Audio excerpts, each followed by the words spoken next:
Look ahead to your repayment ability. In this tutorial, you'll project your earnings and assess your ability to make payments. See how manageable or challenging your payments will be. It's time for us to have the talk, and we're not talking about that talk. This talk involves finally sitting down and answering the question, what are you going to do with your degree? Now is the time to have this talk because we're going to explore career fields and how much they pay.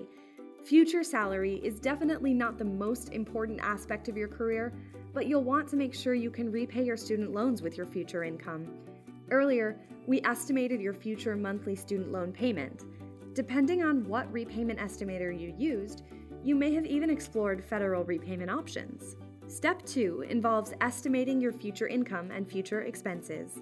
This exercise is important because it helps you see if what you're borrowing today will be manageable in the future. Perhaps you've been locked in on your future career since you were 10. When people asked you what you wanted to be when you grew up, you answered definitively and haven't changed your mind since. However, for many people, choosing a degree program and a career involves some questioning and reflection. For the purposes of this exercise, let's pick a career field that interests you. Go to salary.com and enter a realistic job title for after graduation. Choose the city where you plan to live.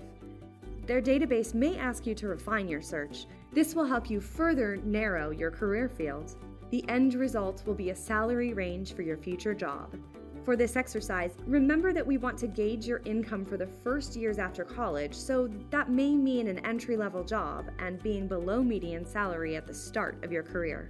Now that you have an idea of how much you'll earn, start thinking about your expenses.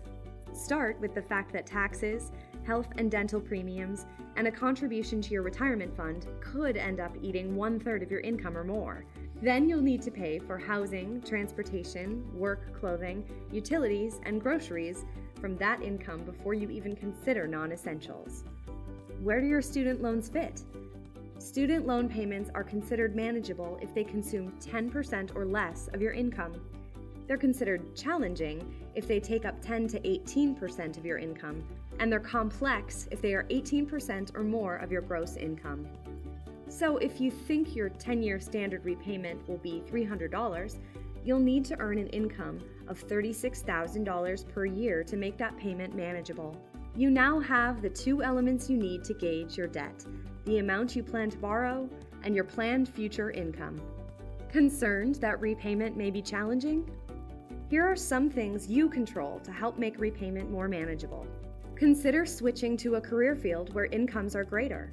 Use salary.com or see if your school offers career advice. Explore your repayment plan options. There are federal repayment plans that could make your repayment more manageable. Find ways to borrow less. A great way to lower your future monthly payment is by having a lower balance when repayment begins. That means borrowing less. We'll further discuss these options in the next video.